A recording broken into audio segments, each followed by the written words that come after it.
Thank you so much for sticking with Y254 TV. This is your @1 youth station. We are coming to you live from the broadcasting house here in Nairobi, Kenya. We are also streaming live through our website. That's at www.kbc.co.ke/Y254. My name is Ram Aguko, and of course, it's a pleasure being with you each and every Thursday. This is Power Talk. The best place to be. And remember, I repeat, of this show airs again every Thursday at 10 p.m. Today, let's hear about someone's story.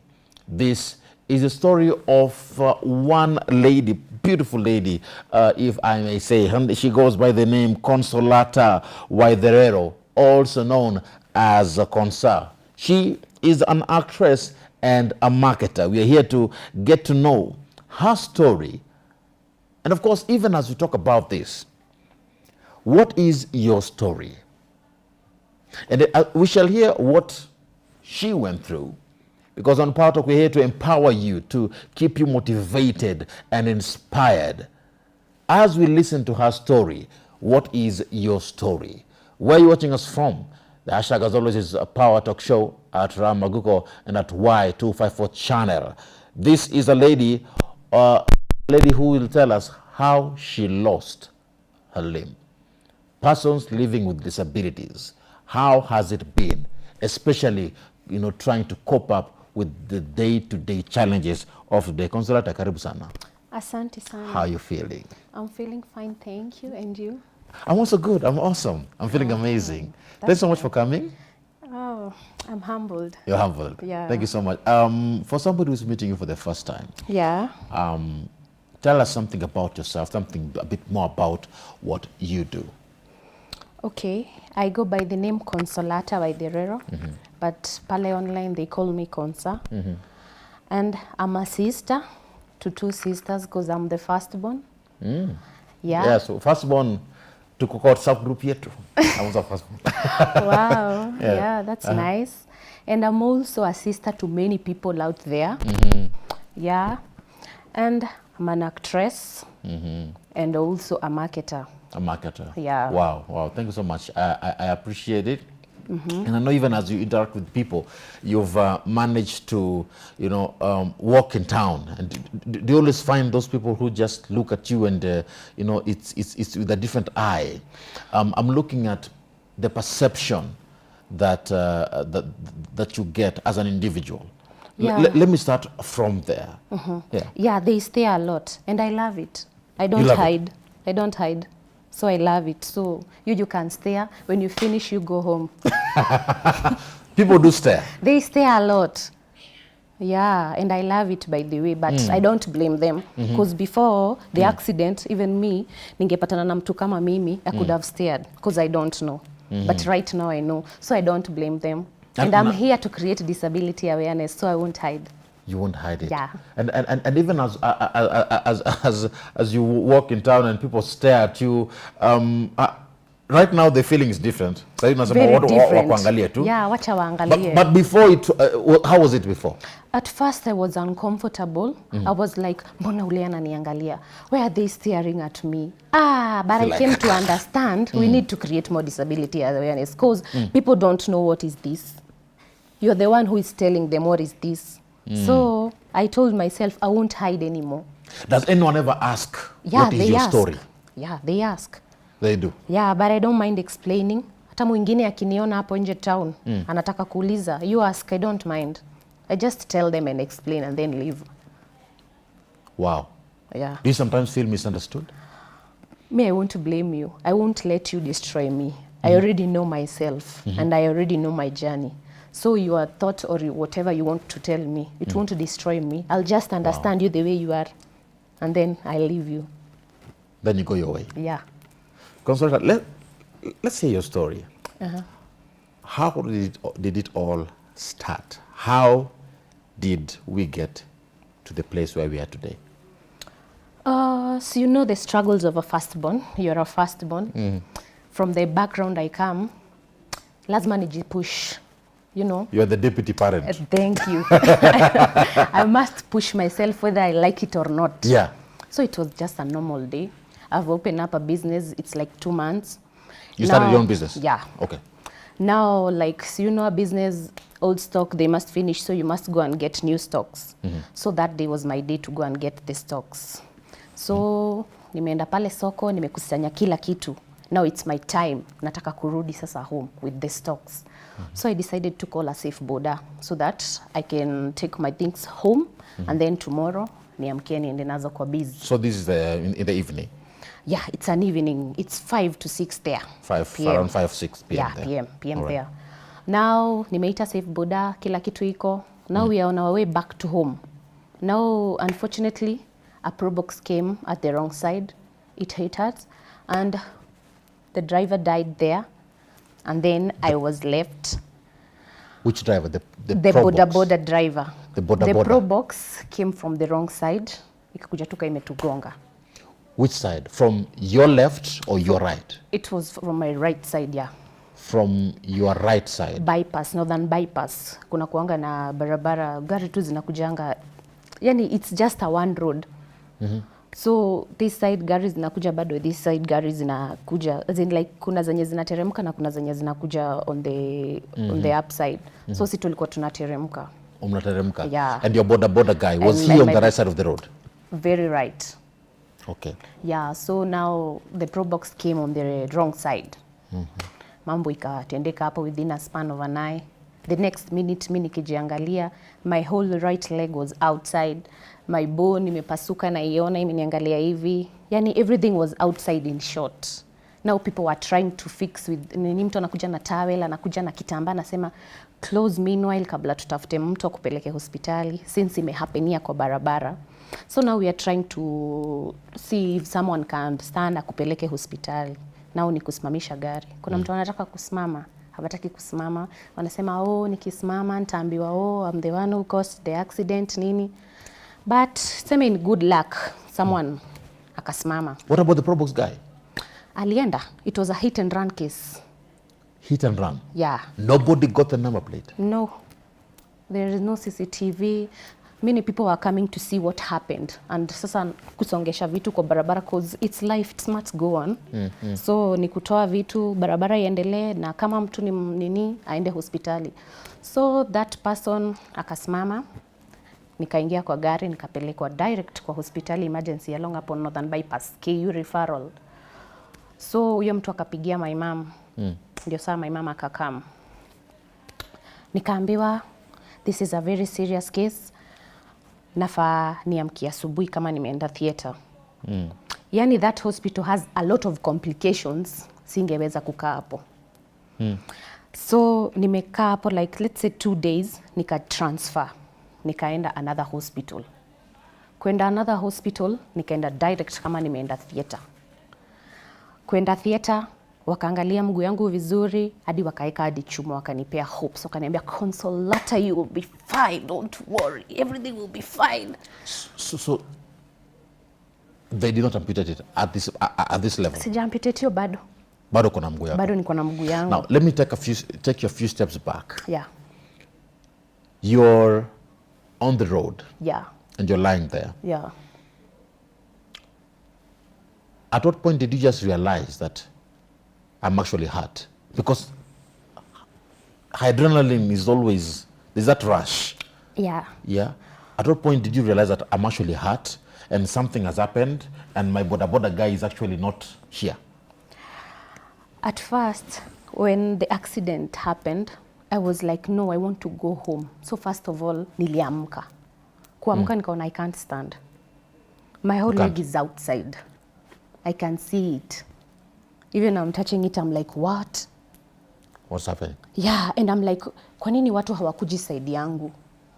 A lot of people are not coming on my side. Walikuwa kwa driver, wana try kuondoa mwili kwa barabara nini, bike. So ndio afterwards nakuja kurealize what is happening.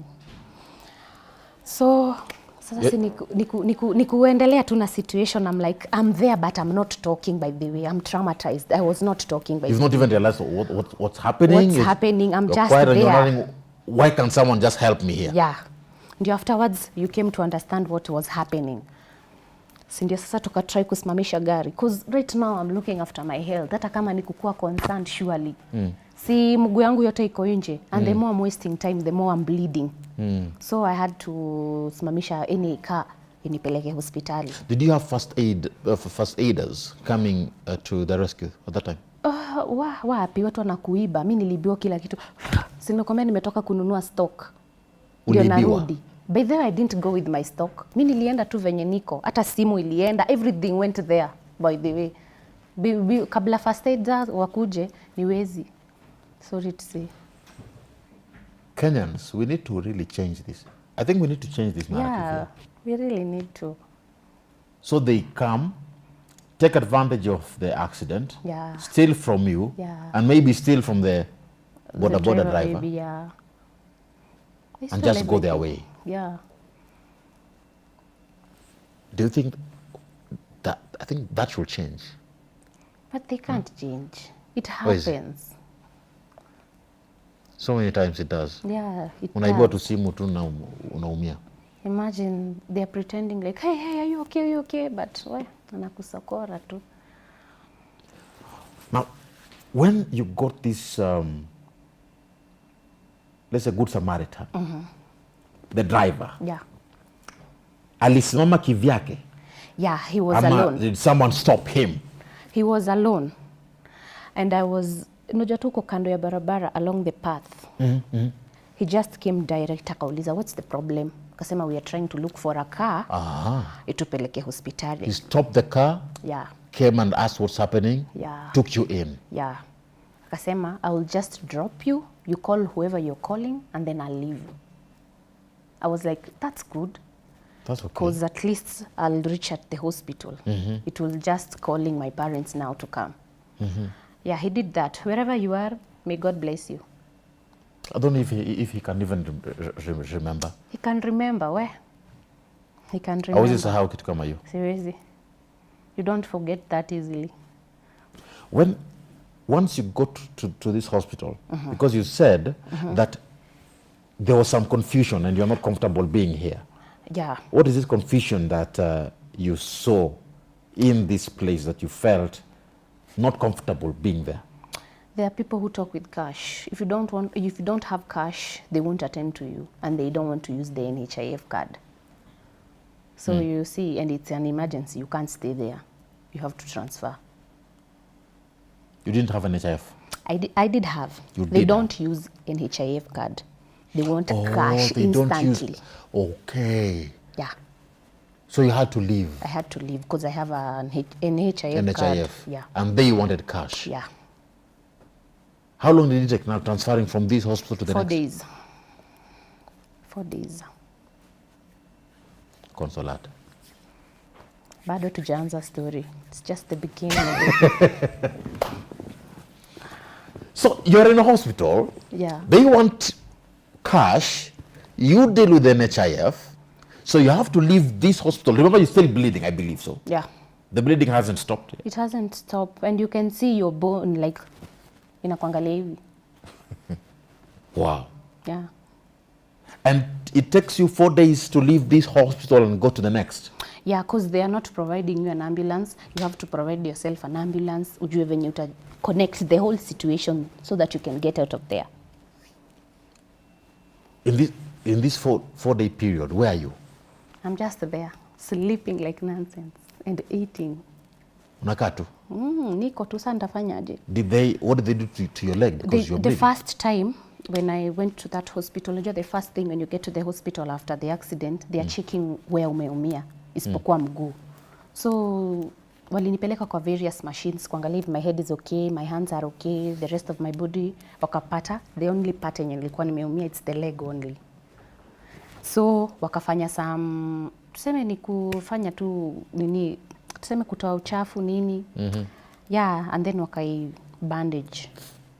So nilikuwa tu nimekaa hivyo na wananipea painkillers. So wanakupa painkillers, bandage it? Wame bandage, yeah. Sasa na the food. Wakingojea mimi ni depart.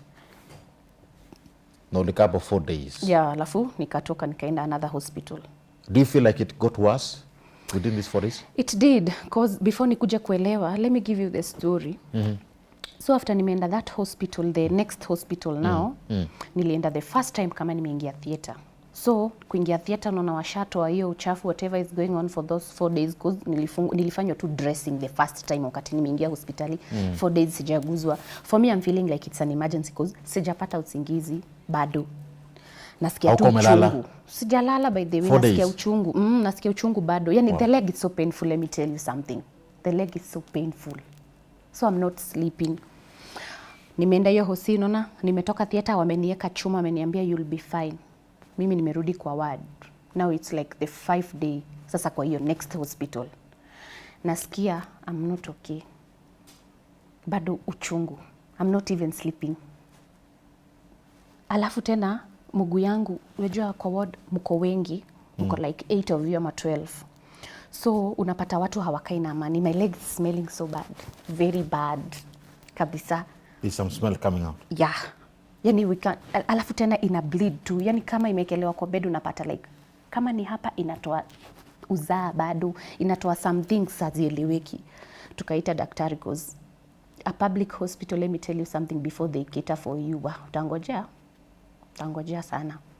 So kuna time madaktari wa ukuja kuangalia, the big doctors. Unapata kwa wiki maybe watakuja maybe on a Tuesday or on a Wednesday or on a Thursday. Na ilikuwa siku gani on this day? Yo time wakikuja ilikuwa nimekaa like 5 days now. Hawajakuja bado, but nimetoka theater. Of which ukitoka theater unaambiwa you'll be fine. The doctor is always right. You'll be fine, Consolata. Have hope. Did you believe them? Did you feel like sasa nitakosaje kuamini na umetoka theater umeambiwa you'll be fine. So you're telling yourself deep down you'll be fine, but no, it's my leg, I'm feeling it, I'm not okay. Wengine wanatoka theater, you can see them sleeping, they are comfortable, hakuna kitu inakusumbua, but me I'm not sleeping. I'm just crying day in day out. Nikiwaita wanipea dawa wananipea panado surely. Anyway, sasa after 5 days zimekaa, I'm like no, it's not okay. Sindio sasa wakasema kuna madaktari wa ukuja, we will just wait for them wakuje uambie whatever you are feeling. Sema daktari wakakama wakasema come nurse, open the leg, let me see the leg. Wanaiangalia hivi. And you can see their reaction. Of course. Unaona sura yao wakifanya. Yeah. Alafu body language haiwezi danganya. Daktari akiangalia hivyo unajiambiaje wewe? Wakasema you'll have to go back theater tena. Waende wakuoshe cause the more bado unakaa hivyo kuna kuanga na tunyama tunaozelelea juu, the waste tissues. So you must go back now. They wash you again. And then they tell you whatsoever they are going to tell you. So nikaandikiwa direct. That evening nikaenda theater. Wakaenda wakaosha na wakafunga. Kufunga mimi nikarudishwa tena kwa ward. Kukaa kami nikasema I have a friend ameishi kuniambia if ever you are in danger go to Kenyatta Hospital. Nikasema let me call her. Nikampigia, she's a nurse. Akaniambia umekaa hospitali uko for how long? Nikamwambia please just do whatever you're going to do, send me an ambulance ama niongee na daktari wa huku wanipe referral nikam. Akaniambia that will be better. So I called one of the doctors cause nilikuwa nishajuana na watu huko cause I guess sasa nimekaa 1 week hapo. Sasa hii ni surgery ngapi? Ya pili. Nimetoka, yeah. Were you in pain after the second one? Very much in pain. But sitaki kuonesha, I just want to get out of there. Niende KNH. Now this is second hospital? Yeah. You want to leave? Yeah. Sindio, sasa nikatafuta daktari, akaniandikia barua ya referral. Now they referred me to Kenyatta Hospital. Na huyo the nurse akasend the ambulance. Me and my mom ni kuharakisha tukaenda sasa Kenyatta. Kufika hivi Kenyatta, before uingie, lazima upitie casualty wa kuangalie nini. When they opened my leg, the daktari akasema this is a very emergency. This is a very serious case. You need to go to theater the next day in the morning. Sasa hizo nimetoka the previous hospital saa 4 za usiku. Nimefika Kenyatta kitu saa 5 saa 6. Naingia kwa system saa 8. So naambiwa naamkia theater 5. Now, you mentioned that kuna nurse alikufungua mguu. Yeah. When they opened, you could see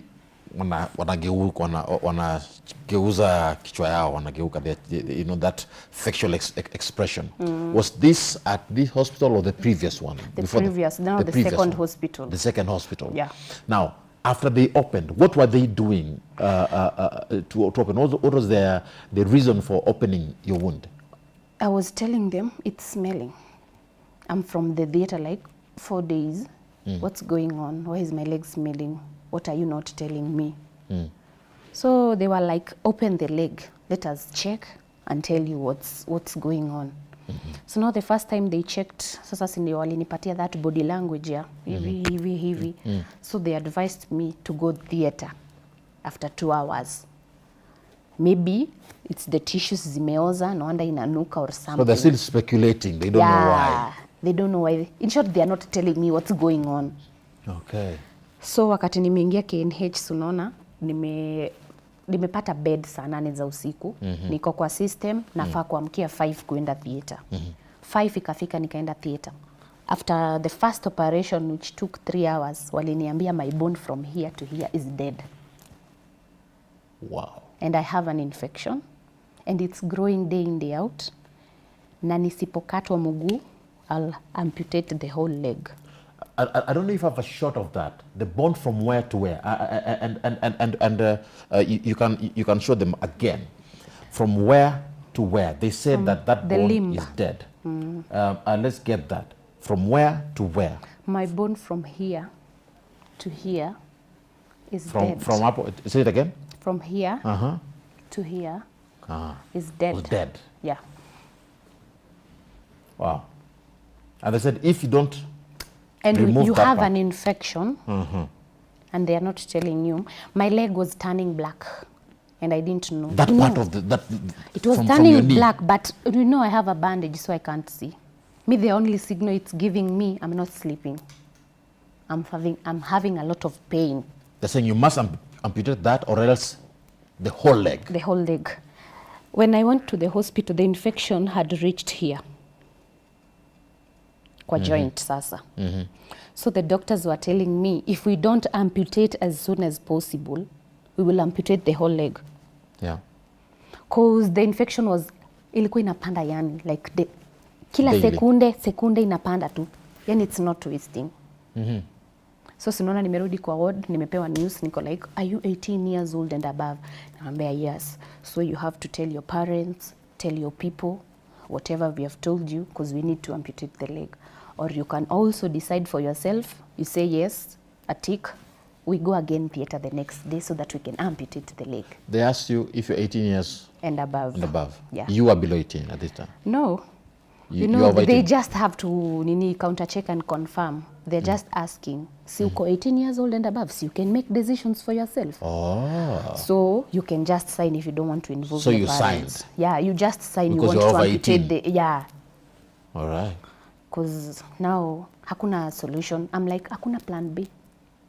Hakuna kitu tunaweza fanya na uko tuone kama we can save the leg. Kasema, for real, we are just being honest. We can't save it. So mi nikamwambia, yeah, just give me that night, come in the morning, I'll sign the papers. Wow. So I went back to the theater, called my mom, kamwambia whatever is going on. Nikamwambia, yeah, it's good, itoke tu, cause sijalala sasa. You can imagine it's the second week now. I'm not sleeping, I'm not having a peaceful time. Me, I'll just choose to amputate the leg. So mama kaniambia, if you're okay with it, you just go ahead. So that night I called that doctor. Nikamwambia, come in the morning, I'll sign the papers. So you are having a discussion with mom? Yeah. Was it on phone? Yeah, on phone. On phone? Yeah. Could you, and I'm sure you could feel her reaction. Wow. You can feel the emotion over the phone as you're talking with mom. Yeah, and she did come the next day in the morning before me going to the theater and before signing the papers, again to confirm if I want to amputate the leg. What did she want? What did she say? Okay, she was like, are you sure you want to do it? Are you going to be okay? Yes, you know, to a mother, she's always concerned. She's so concerned. Yeah, she's like, are you sure? Is that the right decision? I'm like, yeah, wacha tu itoke, cause I've never been at peace since the accident. Maybe when itamputatiwa itoke, I'll feel fine. Kaniambia, it's okay, me I'm with you if you want to choose that decision. And we did that. The doctor came the next morning, my mom was there. and I did sign. And you signed it? Yeah. And this was at what time? It was at 8 in the morning. 8 a.m. Yeah. Take a pause. Ladies and gentlemen, we're going to hear more about her story, Consolata. I don't know if you're getting something. There's so many things that are coming through my mind even as we talk. I'm looking at the status of our healthcare. I'm looking at the character of Kenyans. I'm looking at the mindset of people who come to crime scenes. Do they help? I'm thinking about so many things. I'm looking at the status of even our doctors. Even our drivers. Drivers, Kenyan drivers. I want us to take a short break. We'll be back. Meanwhile, tell us what you think about this story, even as we continue. Remember, this is her story right here on Power Talk. We're taking a short break. We'll be back in a bit.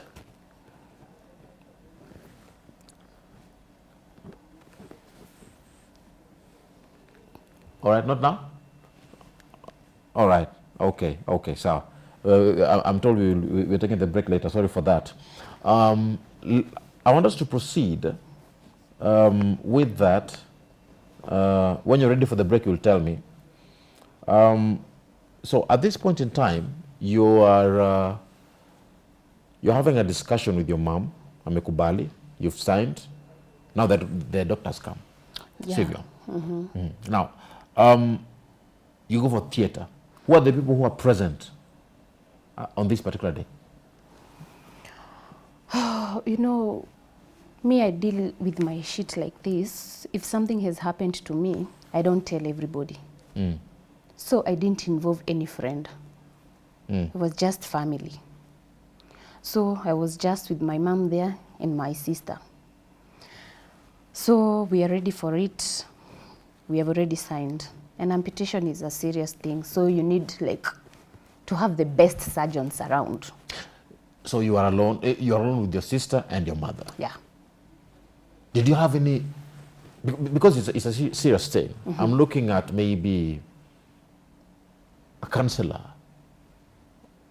or an advisor, someone who can talk with you and talk to you and ask you how you're feeling. Did you have such kind of a person? They were calling such, but I was like, me, I'm okay with it. Me, I'm just fine with it. You just amputate, and then we'll deal with the life after. Let us amputate it first, and then we will deal with the rest later. Cause it's painful, my friend. Sijafunga macho, my macho ziko red. Alafu nimeenda theater almost 2 times.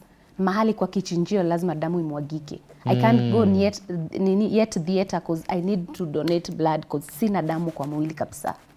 Imemwagika. Usisahau tena 4 days kule. Yeah. It was serious, by the way. You needed a donor? Yeah. Now it's another process again. It was another process because asubuhi after nimesign, they told me nafaa kuingia theater 11. Before 11 ifike, they must come and take some blood so that they can put you kwa line and what. Mtu akuja kutafuta damu, yani hakuna damu kabisa. Hakuna kabisa. They are like, when you're going to theater, you need blood. Call 4 or 5 people to donate blood. Utatoa wapi? Hey. Alafu saa hizo usisahau I don't have a phone. Nilikuwa natumianga phone ya neighbor if I'm communicating to my mom because mama alikuwa anajua kwenye niko. Right now sitaki hata simu because I don't want to talk to anybody. Where was your mom staying? Was she staying in Nairobi? Yeah, she was in Nairobi. She had to come. Yeah. She was always with me from the first hospital to the last hospital. She was always with you. Always there. But now you need 5 people. Yeah. And I believe it must have been a particular type of blood. Yeah. And you don't know where to get them. Yeah. Hauna simu? Sina simu. I just called my sister nikamwambia we tafuta warafiki wako 4 haraka haraka. Sina damu. She works at around hapa Nairobi CBD. She just went akatafuta watu 4 akakuja nao. The first time kupimwa walitaka tu damu ya mtu mmoja. Nao tena arudi tena atafute wengine. Yani tulishinda hivyo but mostly lastly nilienda theater at around 3 to 4 p.m. Yeah. From 8 a.m. Yeah. Now, walikuwa wanataka damu ya mtu mmoja mara ya kwanza? nilikuwa nataka 5 donors. Sikuwa na damu kwa mwili kabisa. Yes. Umesema walisema mara ya kwanza alafu wakageuza. Unajua kuna venye unaweza leta watu wana kutolewa damu. If umekuwa ukitake any medicines, they don't want your blood. If kama we ni msichana, if you're having your menstruation, they won't take your blood because your blood is already out. Maybe umekuja na unakuanga na pressure, they won't want your blood. They want a healthy person. So at first walipick mmoja. Now sasa my sister went to the second round, akakuja na wengine. Sasa hapo luckily wakachukua hao watatu. Plus now the 4th donor, wakaenda na 4. And I went to the theater. Sasa uko 3 to 4. Were the 4 people enough? They were enough. It was a good blood. It was enough. And now it's 4 p.m. 3 p.m. It's 3 to 4. Juu niliingia hapo 4. Sasa umeenda theater? Yeah, nimeenda theater now kuamputatiwa the leg. Wow. Must have been something. First of all, unajua unaambiwa you are going to amputate your leg. First mimi niliacha infection ikiwa huku. Kumbe hiyo time yote tumewaste, imepanda, imefika huku sasa. And now sasa I don't have a joint. Yeah, imepita past the joint. So they have to amputate above the knee. And initially it ought to have been below the knee. Yeah. So I went to the theater. It took like 4 hours to amputate the leg. Wakamaliza, yeah. And then unadungango madawa so you can't, uwezi jisikia haraka. So I took like 2 days. Alafu sijakuwa nikilala. So now it took for like, those 2 days, did you manage to catch some sleep? I was sleeping because saizo hakuna sasa uchungu baby. I was not feeling any pain kabisa sasa. Alafu you have a lot of medicines in your body. Hauna otherwise hapo hata ukitaka utalala tu. So now after the 2 days now, I'm waking up. I'm like, I want to see my remaining part now. Mimi nasikianga tu ni above the knee. How do I look? Nilifungua bandage yote kujiona venye nakaa. Na nasa ulifunga kivyako? Nasa did you ask for us to help you? No, I wanted to check first, alafu nimuite baadaye afunge. Sasa umeamka mchana unafungua ilikuwa mchana, yeah. Nimeamka niko like, sasa nimetoka amputation. Sasa sinijiangalie venye nakaa sasa. Sasa nilifungua mguu nikaona, wow, this is me. Okay, sawa. I don't have a joint. It's okay. I'm sure, Consolata, I'm sure it wasn't just, it's okay. There must have been something more you're telling yourself. There must have been at something first, that you of course. That shock. Unajua, you are like, yesterday I was walking. Right now I can't walk. Unajua hivyo? You don't have a prosthetic. I didn't know even kuna prosthetic legs. So I'm like, I'll be using the crutches for the rest of my life. Alafu, let me tell you something. Mimi nakuanga hivi. If I'm already in a situation and I can say I can't control it, why use more energy or complain or cry and it will just remain the same way?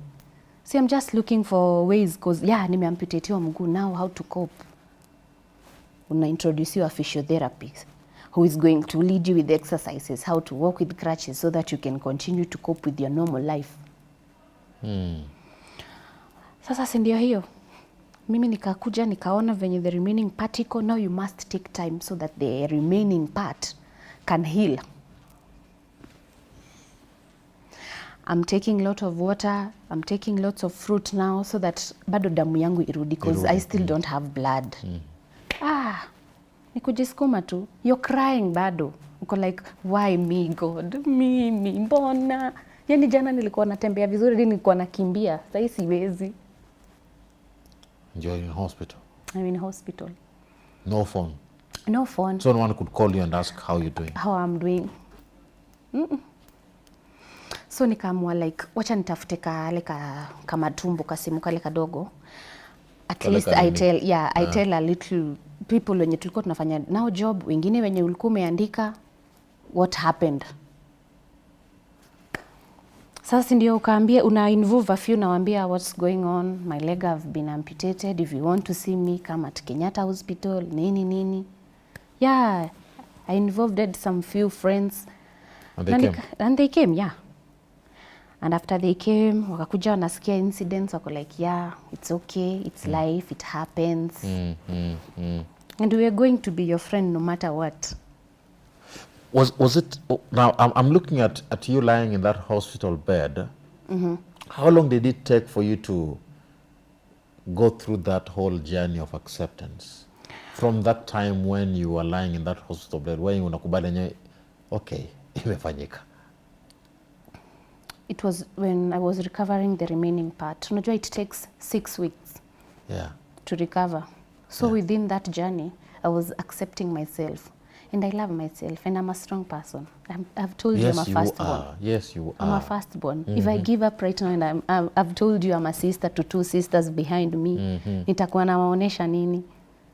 So to give up was not an option for me. So I had to take the situation as it has come and deal with whatever has come. So tukatake time, kidonda ikapona. Kupona, mimi ndio nilikuwa natafuta physiotherapy, namwambia wewe mbona ukuja kunifanyisha exercise? Anakuja, ananifanyisha. Within hata 2 months, imagine I was walking very well with crutches. With crutches? Yeah, nilikuwa napanda stairs vizuri. Unajua bado niko hosi. Nilikaa hosi 8 months. Wow. Yeah. To recover very well. Yeah, and bado rehabilitation na kuongeleshwa because wanaonanga ni kama utachizi. Au hospitali? Wako like usijichukie, usijidharau. Yeah. So unajua mapastors pia wanatembea hiyo time? Wanakuambia usijali nini. Yani there are a lot of hopes there. And by the way, when you're in Kenyatta Hospital, you can get a lot of inspiration cause mimi nikienda amputation, I was being amputated my right limb. Mwenye alikuwa nyuma yangu alikuwa na amputatiwa both legs and both hands. Wow. So, and I've also seen a lot. So I was like, nothing like this can make me give up easily. It's just life. And it's mindset and attitude. You geared your mind towards not giving up. Kabisa, and attitude, how you are going to respond to this situation. If you're not going to do exercises, if you're not going to push yourself, utajihurumia, utaishi kwa bed. So me, I was saying to myself, sitaki kukaa kwa bed. I don't want to be bedridden because most of the people are bedridden. You said you will not stay in bed. Never. So mimi nilijiskuma nikatoka. Kutoka so hospitali. This is after 8 months. After 8 months now. After 8 months. Yeah. Take a pause there. Remember, you should take that break now.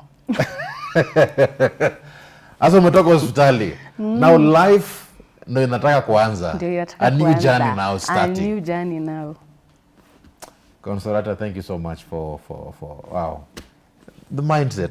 Don't give up. Don't give up. Attitude, the way you respond to things matters. Wow.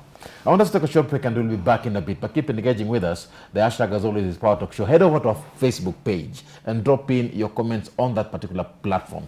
Ensure that you let us know where you're watching us from. Okay? Like the page. And of course, we shall be back in a bit. This is Power Talk.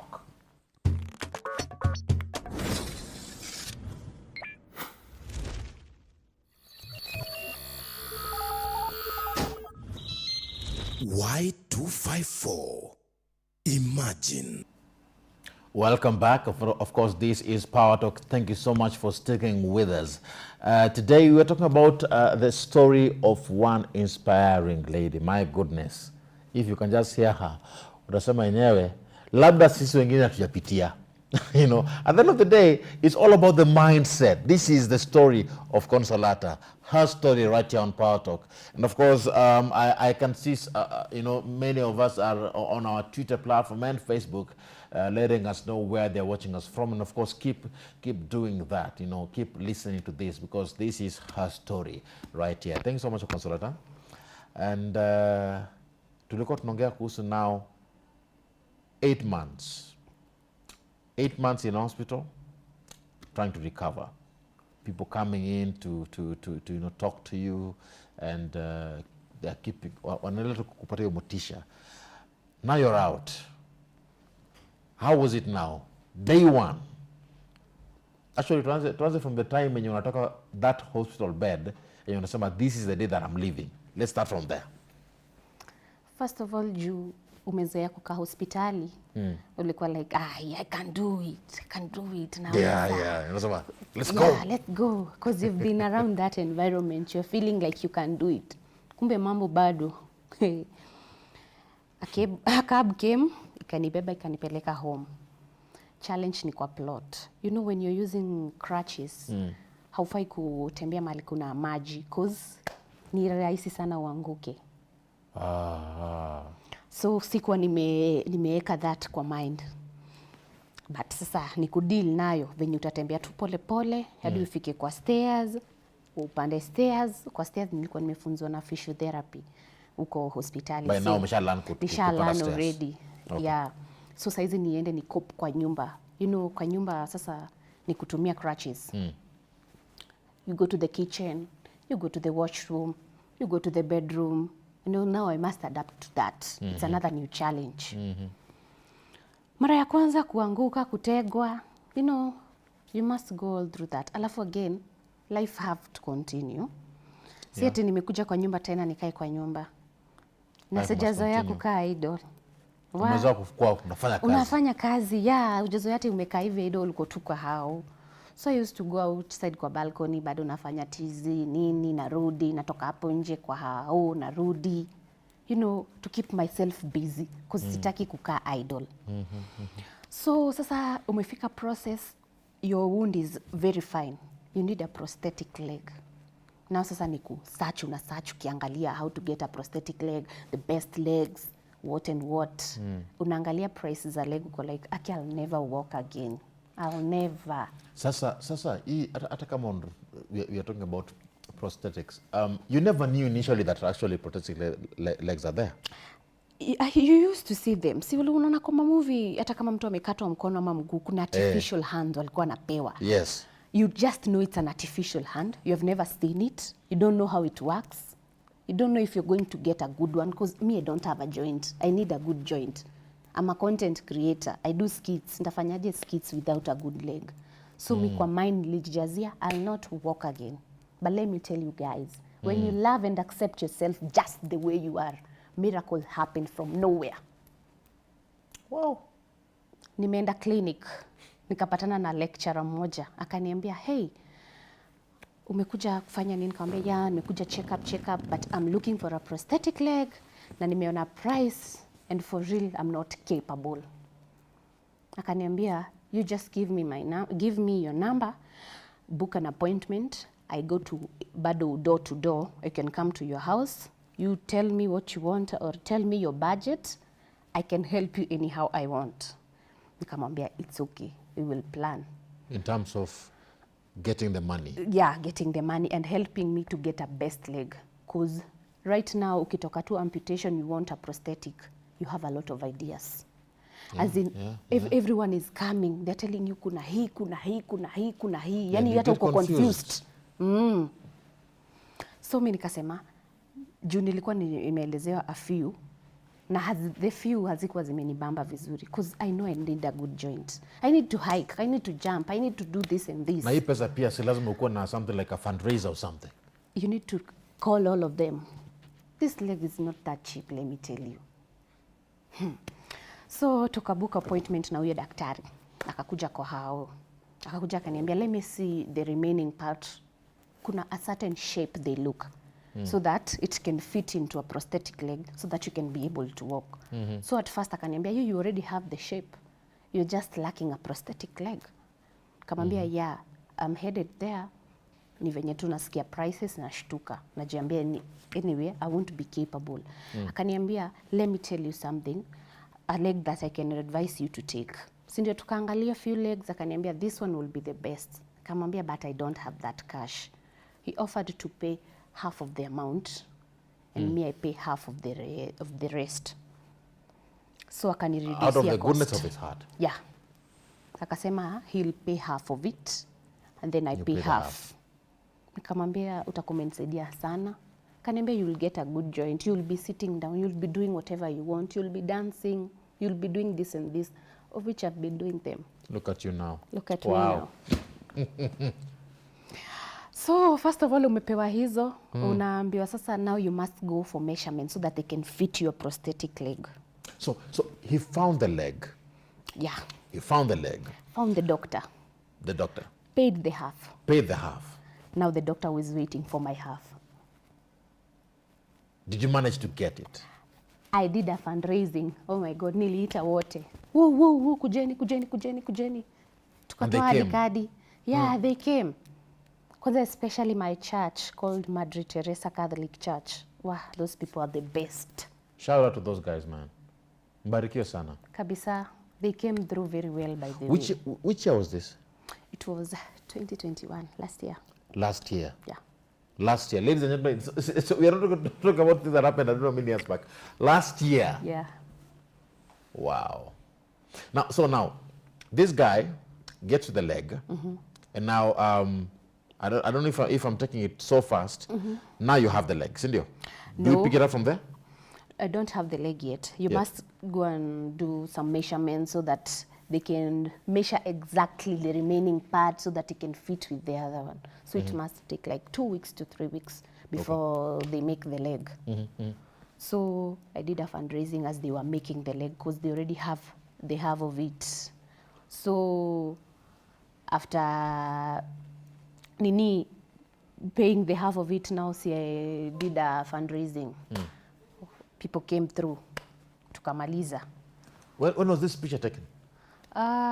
It was a few weeks ago. This one's also a few weeks ago. Last month. So you had adapted. I've told you, if you love and accept yourself just the way you are, everything will just flow naturally. Wow. Yes. And already mind yangu nilikuwa nishaiambia, Consolata, we don't have a leg. We know we don't. You love yourself. Love yourself just the way you are. So now how did you go now trying to get acquainted with this prosthetic? Now, they have already done the measurements. Now it's the time of fitting. Another challenge. Another challenge again? Yeah. I would assume after the measurement it will fit in automatically. Another challenge again? Wow. There are challenges each and every day. Each and every day. Now, I've been giving the prosthetic leg. The remaining part has not accepted. We are going to wear a plastic thing. The body has not accepted a foreign thing. It's another challenge. The mind. Yeah. Wow. And you must control it. It doesn't control itself. You control it. You put it down. The way you're walking, you must be cautious. You must control it. So at first I was walking with crutches with the prosthetic leg. Another exercise, another exercise, another exercise until I came to drop all of them. With the prosthetic, it took me 6 months. To learn how to use it. Yeah. But now you can dance with it. Yeah, very well. Bring it up, that video, Timothy. Look at that. This was you trying to learn how to walk with it. Yeah, I've been even hiking, by the way, even dancing. Wow. Wow. This is a TikTok challenge or something? Yeah, it was a TikTok challenge. Wow. So now you started learning how to use it. How to walk with it. How to walk with it. Yeah. Mwili bado haijaikubali. Bado haijaikubali. So the first time nilivaa for 1 hour only. Nikaitoa kabisa. The next day 2 hours nimeitoa kabisa. Right now a whole day. Did you hate it at some point? Ilikuwa inakuudhi? Ilikuwa inanibo by the way. Alafu inakupea insecurities mbaya. Uko like, I can't go anywhere alone. I just need help from someone. No, nisaidie. But again, it's mindset. Mindset. All goes back to the mindset. Because right now I can even travel a whole week without anyone. I'm just alone. And you can stay in the house, work. I do all my house chores. Isipokuwa fixing a bulb, of which I know tuko wengi. You're too much second born. Too much second born, never the last one. Oh, fanya hizo vitu. Yeah, but life continues. It's just your mindset. Ukijiambia huwezi, you can't. Hata ningekama hapa nikijihurumia, sasa ungekuwa unanihurumia, but sijakupea hiyo vibe. I love your vibe. I love that. Thank you. It brings this belief in someone that all is possible. Yeah, it is. Even the word itself says impossible.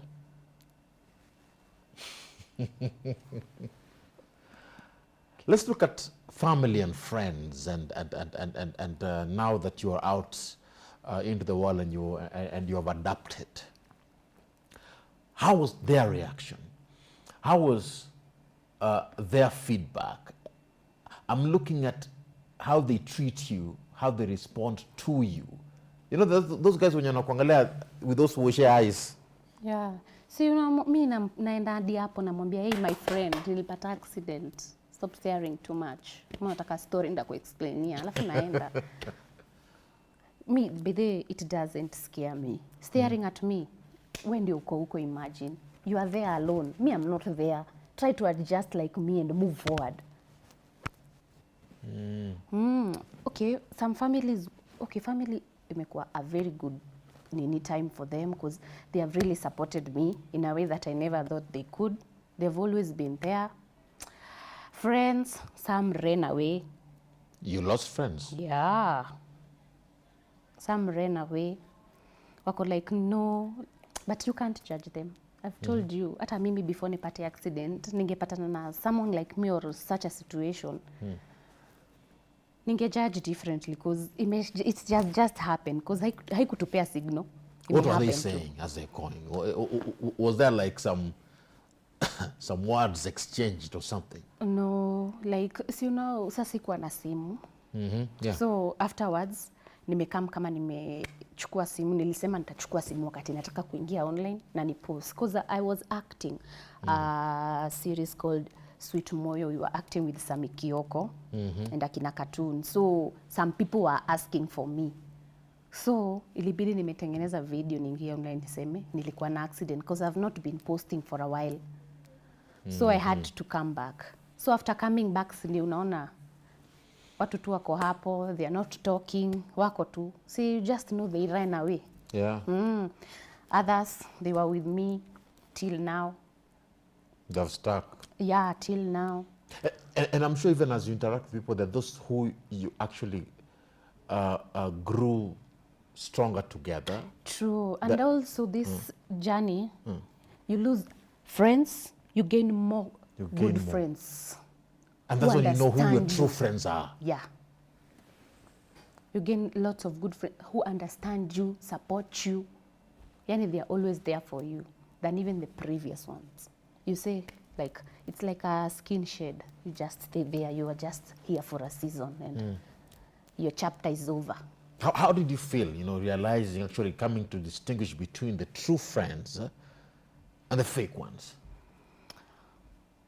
Okay, mi ni kama nilikuwa najua cause, unaona since 2019, I was in this journey of self-love and self-healing.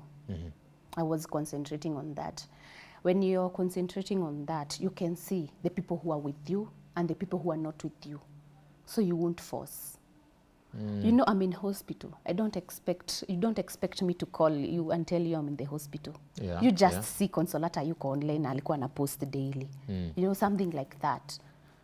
So you'll just, unajijazia, you just filling the blank. They are not meant to be there. They were just there for a season. They wanted something. Saizi hawawezi pata. And it's over. Sasa nimeingia online ndio nimeanza kupost ndio sasa wanaanza kukuja inbox. Hey babes. Yani With the emojis. funny. Yeah, with the emojis, but you're like, it's okay. You I just know- open I and know you. assume. Do you blue tick? Very much. Ama najifanya sijaona. Alafu the next na post something you see. Nimeona na nikapost. What about the church? The church have been there with me. Walini support hadi nikapata my prosthetic leg. Yeah. So they have been supportive and very good. I want us to take a few comments on Facebook and social media. Let's hear what people are saying. And of course, tell us where you are watching us from. This is Isaac Nalianya. Anasema, good morning. I'm watching from Butere. This is inspiring. Thank you so much, Isaac. All the best in daily duties. Mr. Ram, I would like also to talk to my fellow youths, if it's okay with Y254. No problem, my brother. Welcome to Power Talk. Rasa Bashir Uwere wa Busia anasema anatazama at 40 Jesus Busia. Thank you so much. Da Ngote anasema beautiful and full of hopes. At least I've learned something. Na nimejua niko na attitude mbaya. How you take things. By the way, having the right attitude is very, very important. Very. Nasema locked in from 1960 Vasha. Now that umegundua uko na tabia mbaya, si tabia, attitude, attitude. Do something about it. Actually, he should. There's something what can you say about someone who has just bad attitude and it's affecting them? Work on yourself. Work on yourself. It's just a routine. You work on yourself. So you know how you react to things. Yeah. Now change them. If you use your old behaviors, you'll never change. You have to use new behaviors in order to change. You had to learn new behaviors. Yeah. Everything from every step. I had to learn something new. It must have changed even your personality. It has changed me a lot. Even the old people who knew me. Right now, tukipatana now, imagine they'll say they don't know me. Because it has changed me a lot. Ulikuwa mtu kelele sana. Kelele yezi isha.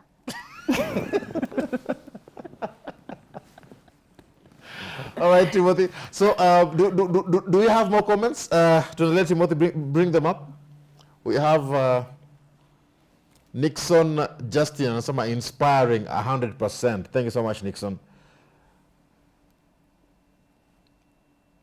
Let's move on to the next comment. Do we have? This is Pascal Kwena wa Dynamic. This is on Twitter at Pascal. And Asama Makwara watching. And of course, thank you so much to everybody that is sending in their tweets. At Odongo, at Kevin Odongo, 10, and Asama Asembo Rarieda tuned in. Asante Sana. At Samuel Oyuga, and Asama also watching. And Asama, where? Dear? Where? You anywhere? You anywhere? Thank you so much, Samuel. All right. And of course, this is, let's go back to, is this Facebook or Twitter? This looks like Twitter. Thank you so much, everybody. And of course, that is the Twitter handle where we have asked, where we've, we say good morning, welcome to the show. This is at DJ Scott's. And some fire. Ametuma emoji ya moto hapo. Thank you so much. Keep talking to us. The hashtag as always is Power Talk Show on Twitter. At Ram Aguko, tag me. The official station handle is at Y254 channel. Head over to our Facebook page. You'll find our post there. Drop in your comments on that particular platform. Like the page. Follow us. And of course, follow me too at Ram Aguko on every social media platform. Now, on that note, if you'd like to find her, where can they find you? So that you can also engage with her, all right? On the part of social media. Pale Instagram. You just search the word Konsa. You'll see me. Hakuna Konsa mwingine. Hakuna mwingine. Ni wewe tu. Ni mimi tu. Pia Facebook, the same. Yeah. Asante sana. Yeah. Konsa. Yeah. Konsa with a K. K. Yes. O-N-C-A-H. Yes. Yeah. Konsa. K-O-N-C-A-H. Yeah. Remember, this is her story. How she has managed to do it. Now, Konsa, I want us to now talk about a few more things. But before we wrap, I don't know if there's something you'd like to, maybe something we've not covered throughout this whole story. If you've not, then you feel free to do so as you answer this or respond to this particular query. I'm interested in finding out about how it was now that you had a business.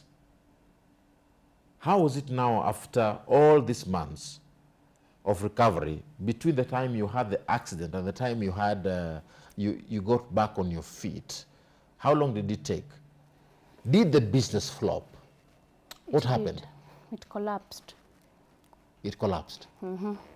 Because I was the head of everything there.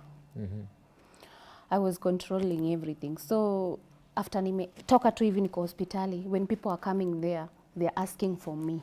When they don't find me, they are not buying anything. It was a hotel, by the way. It was a hotel business? It was a hotel. So they are not, they just want me. So we had to close it and wait until the time that I'm good so that I can continue. Because the people you left in charge, it's all about passion. They are not into it. So you had to pause. And don't be afraid to start from scratch. This round, you're not starting from scratch. You're starting from experience. So now, I had to pause. When I'm feeling all right, I'll go and restart the business. what is this that I'm seeing on the screen there? These are my contents. She's a content creator, ladies and gentlemen. Yeah. What was this? So you are acting? Yeah, I was acting. I'm an actress. What is this all about? Oh, it's the drama that ladies do. You know, we are always dramatic. Oh. We are angry over small things. Oh, so no, cool. Yeah. So you went into content creation. Did you stop doing the business now? Or getting a new business, or you're fully on content I'm creation? on another business and also on content creation. Ah, okay. Yeah. Okay. And these are all found online? Yeah. Pale Instagram na bado pale Facebook. Ladies and gentlemen, go check her out. These are just some of her content. She's an actress. So getting back on your feet, you still manage to continue doing content creation? Yeah, I've done lots of videos since I was amputated. I've done some videos, yeah. Wow. Now, let me get from you, because now we are almost coming to a close of this particular discussion here. There are those people who lose hope, and they look at where life has taken them, and they feel like, or they contemplate suicide. They feel like giving up, because it's all over and done with. I'm looking at your situation. If it was not for, let me say, God and you having that right mindset and the support you had, you wouldn't be where you are today. But there are those people who do not have anyone to look up to. And some are contemplating suicide, some are thinking of giving up. What would be your word to such a person? First of all, I'll tell you, jipende, jilove kwanza. Deal with accepting yourself first, embracing yourself, and then the rest will follow. Unaambiwango, love yourself as the way you love your neighbor. Yani everything starts with you. You must come clear with your thoughts, with your past. Your past doesn't define your future, by the way. It just happened. Now what are you going to do because it has happened? Find a way, because there is always a way in everything. Jiskume, you must push yourself. No one will come to push you. It's up to you now. Push yourself and jipende kabisa. Because when you love and accept yourself, miracles will happen from nowhere. You won't know. They'll just happen from nowhere.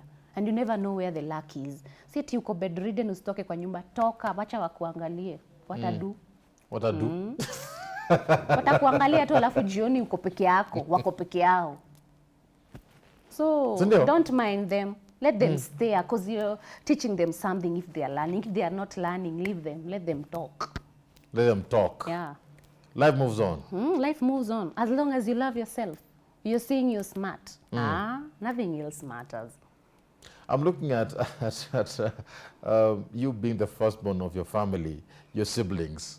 I've not touched on that yet. How are they doing now? The way you now cope with each other, as we bring this discussion to a close, of course. Your siblings. Wanakwanga wameshtuka. Do you know they don't help me in anything? They don't help? Wanakwacha? Sijui, I do it on myself. Hata mimi nawafanyia vitu zingine. Yani tulichukulia tu natural. It's like it never happened, but it happened. Concern, I want to give you time to have a final word now as we close. What is your parting shot as we bring this whole discussion to a close? If you're out there and you are in a situation like me, you don't know what to do, you can find me pale inbox, because a few people find me there. Kuna watu niuongelesha, by the way. I've also opened a group of those few amputees who talk to me pale Facebook na bado Instagram and I don't know them. Because let me tell you, a lot of people are suffering. Ni venye they don't talk. So if you're in deep trouble or you want something or you want me to tell you something, you just find me pale inbox, bora usiniambie nonsense. Yeah. Atupendi upuzi. Hatupendi upuzi. Wow. I want us to bring this discussion to a close, and of course I want to say thank you so much to you. Thank you so much for finding time to join me, Consolata. You are an inspiration to many. Thank you. And I wish you the best. Keep doing what you're doing. I know at the end of the day, there's somebody who's looking up to you. Many. And this person who's looking up to you is saying, you know what, if she can do it, I can do it. Sure. Yeah. And I'm sure you've met such responses, even online. If you can do it. They are blowing everywhere, by the way. Everywhere. And it gives you that motivation to continue. Yeah. To continue giving them hope, because a lot of people are not coming out from the house by the way. They are bedridden. They don't want to get out of the house because first of all they are saying, what are my neighbors going to say? What are my friends going to say? Achana nao. Kwani watasema hadi lini? Surely. It's your life. Life goes on. Be hopeful. Be hopeful, man. And love yourself. Love yourself. Day in, day out. Work on yourself. Be the better version of you. Consolata, thank you so much for coming. You're welcome. Thank you so much. Keep doing what you're doing, okay? Yeah. And I wish you the best. All right. I want to say a big thanks to Consolata, and of course, thank you so much to even those who have been with her through this whole journey since the previous year. Yeah. Today, mbarikiwe sana. I want us to bring this discussion to a close, and I want to end with a quote. Remember, right here on Power Talk, we're all about inspiring you, keeping you motivated, keeping you to put to your best, to the best version of yourself, right here on Power Talk. And of course, I hope you've been inspired by the story of Consolata. A quote of the day: hope is one thing that can help us get through the darkest of times. With hope, you have all that you need. That is what brings us to the end of this show right here on Power Talk. A repeat of this show airs again tonight at 10 p.m. My name is Ram Maguko. A special thanks to Consolata for coming, and a very big thanks to everybody that ensured this show was a success. This is Power Talk.